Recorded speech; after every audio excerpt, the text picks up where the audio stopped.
The path to a real solution requires moving beyond long-held prejudices. As we've discussed, the core strategic goal of the destruction of Israel, held by key Palestinian organizations and their backers, remains the single greatest obstacle to peace. Until Israel's right to exist is recognized by its adversaries and meaningful security guarantees are provided, peace will unfortunately remain out of reach in the Middle East. For over a decade, the world of media has been changing. The old one-sided world that often fed people incorrect information about Israel is giving way to a more decentralized one. Now, thanks to the internet, people can more easily access accurate and documented sources for themselves. This means you, the viewer, can verify. For a long time, official, centralized media, along with international bodies that use their data, consistently delivered misleading or incomplete information about the Israeli-Palestinian conflict.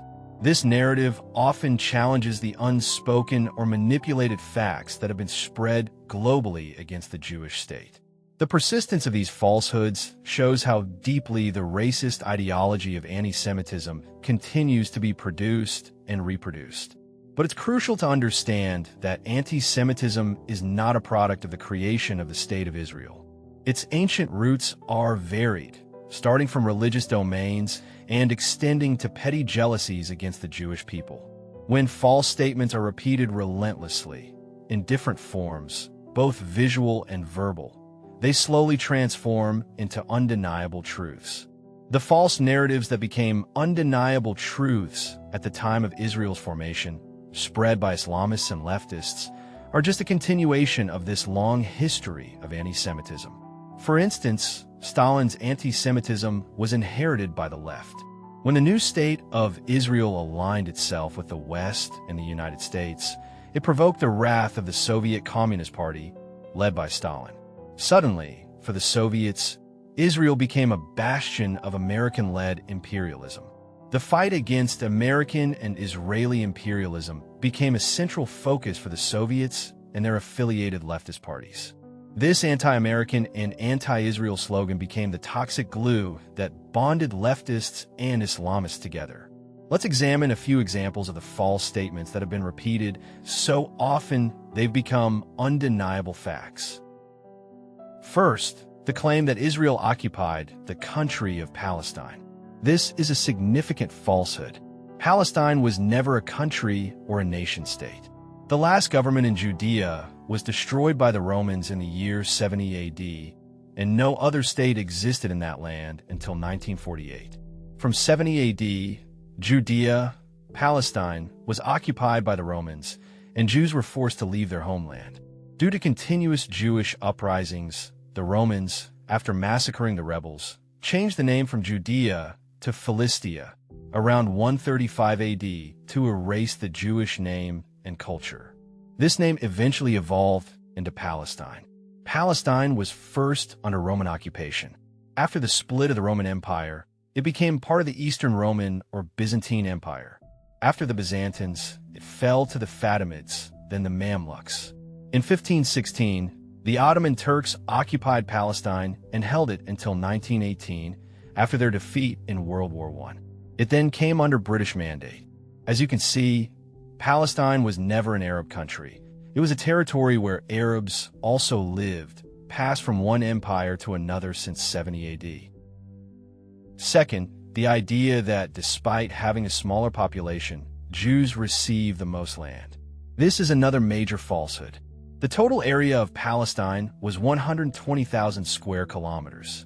In 1923, Britain partitioned it, separating 80% of the land to create a new country called Transjordan, which later became the Kingdom of Jordan. The remaining 20% was to be divided between the remaining Palestinian Arabs and the Jews, based on their population concentrations in different areas. What is often forgotten here is that the population of Jordan is, in fact, also the Palestinian Arab population. So, in essence, a Palestinian state, albeit named Jordan, had already been created by the British.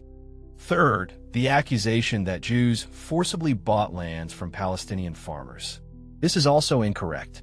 According to research by non-Israeli historians who are critics of the Israeli government, like Benny Morris and Rashid Khalidi, more than three-quarters of the land purchased by Jews was from absentee landlords. These were large Arab and Turkish landowners, mostly living in Beirut and Damascus, who were more than willing to sell their barren and desolate lands to Jewish immigrants.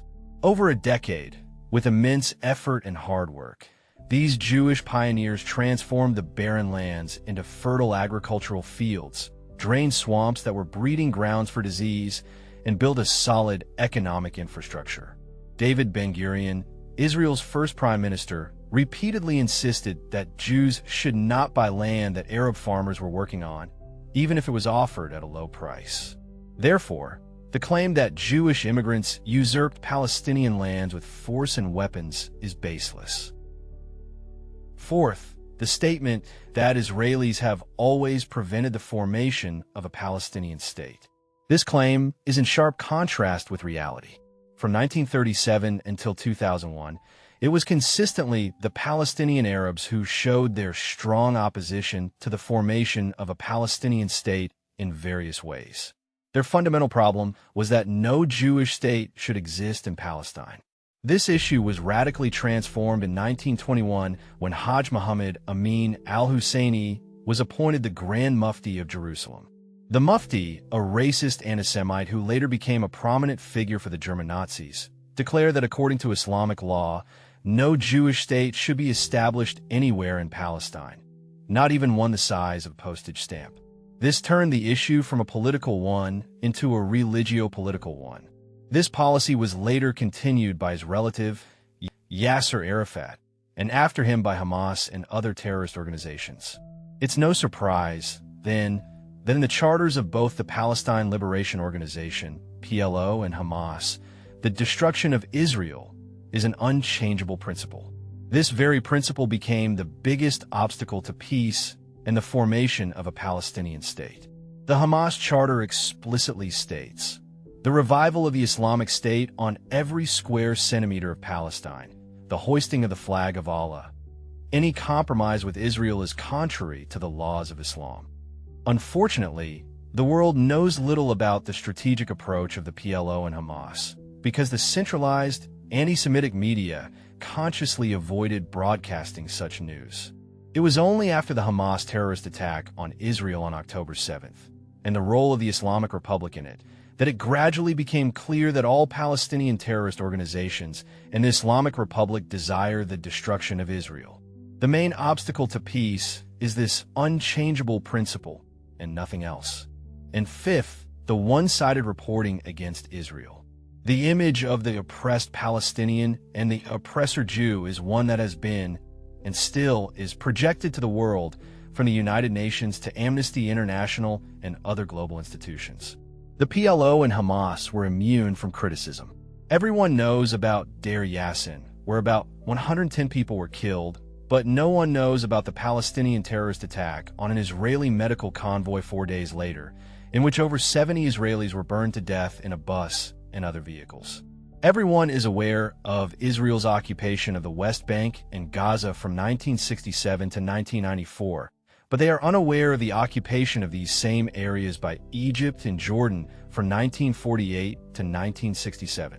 And very few know that when Jordan occupied the West Bank, it faced a Palestinian rebellion. During this civil war, between 3,400 and 20,000 Palestinians were killed. Yasser Arafat himself claimed the number was between 20,000 and 25,000. The commander of the Jordanian army at that time was Mohammed Zia-ul-Haq, who was appointed by Pakistan to train Jordan's military forces. His role in what became known as Black September was fundamental. The world has consistently received one-sided news about Israel. The goal of presenting these facts is not a one-sided or baseless defense of Israel. The main objective is to create conditions for a dialogue without the usual prejudices, to find a rational solution for this human tragedy.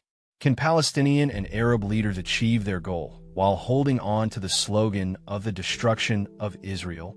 The answer is a resounding no. If, instead of focusing on destroying Israel, they had concentrated their strategy on forming a Palestinian state, we would be in a completely different situation today. But that didn't happen because the destruction of Israel was the core strategy. Until the state of Israel is recognized by the Palestinians and other hostile nations and security guarantees are given, we will not see peace in the Middle East. This is the decision that Palestinian, Arab, and other Muslim leaders must make. What are your thoughts on the points raised in this video? Join the conversation in the comments below. If this video provided you with a new perspective, please consider liking, sharing, and subscribing to Dali for more content that challenges the narrative. Thank you for watching.